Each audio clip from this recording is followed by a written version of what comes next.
Alright guys, welcome back to another update. Thank you guys for tuning in. Shout out to my members, shout out to my subscribers. Let's get on into this thing. Alright, we're still messing around in Australia, making it hard for Valencia. Like I said, we give away nothing. We're going to make them work for it.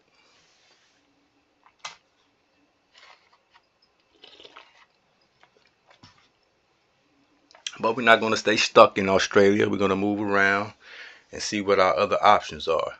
If you don't know what's going on, by all means, you need to go back to part 1 and just simply work your way on back down, because we're going to start moving quick and you need to know exactly what's going on so it'll make sense to you and you can really take full advantage of some of the knowledge that you're about to acquire from this map. We ain't even got to the meat and potatoes, guys. All right, so we about to really get into it. Y'all stay tuned. Any questions, any concerns, leave it in the comments. I read some of your comments about the airplanes and stuff like that. And again, I'm still a little bit leery about those airplanes, fighters and bombers, and whether or not you can attack without fighters. I'm still on the fence about that, but I did read the comments. And yes, guys, it appears that I am a little bit outnumbered here as far as players on the map. So yes, I got to play against 8 different players who are very good, very strategic. So it gets a little tedious, but I'm up for the task. I'm gonna sometimes you gotta have somebody teach people, these kind of players, a lesson. You got to have somebody like me around every now and again, just to teach these guys a lesson and teach them that you can't do everybody the same, and at some point, yes, you will be exposed. And that's part of why, like I said, I've invested some time into this game. And we just want to teach a lesson, and also we want to expose something that's going on this game that I want you guys to be familiar with. So y'all continue to follow me as we talk about the map, but I also want you to remember what my motivation is for even continuing this map and continuing to broadcast this map to you guys, because you're going to get a kick out of what I'm about to disclose. So y'all just stay tuned.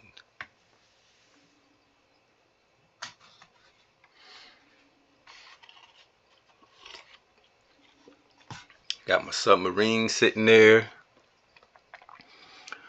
Got my airplanes doing work on that tank. So we fighting, but my airplanes technically are somewhat trapped. They're somewhat trapped. So if you really pay attention to what's going on here, I really can't get these guys out of this area. So that's probably where he wants to come in and bring those battleships to probably try to attack this province here, which is where I'm landing, which is where my airplanes are landing. But I also got airport here. But as you can see, I'm being attacked now by 29 cars. So we can try to see if we can try to save that with these airplanes here to make them have to work harder for this spot. But we still have another landing spot, which is right here. So we're good to go. It's just this would be a good safety spot just in case I need to move those planes around. So he's doing good. I got to give Valencia credit where it's due. He's definitely trying to close off areas where he can get rid of these planes here. But I've already conceded that these planes are not going to make it, so we're just going to let them work as much as we can until they expire.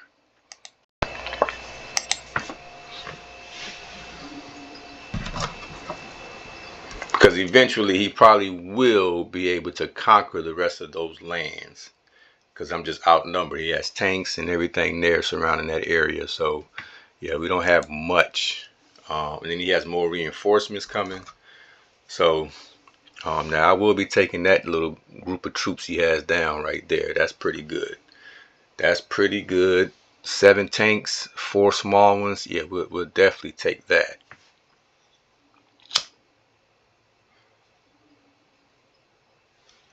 But again, like I said, he has Jillen coming at the top part over there. So that's what tells me, okay, I'm about to be completely outnumbered.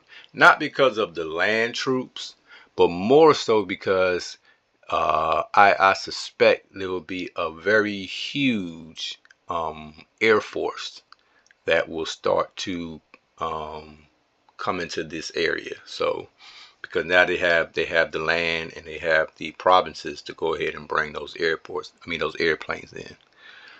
You still have this large group on this side bringing in troops from the east coast of America. I have my submarines out there to try to slow down that progress.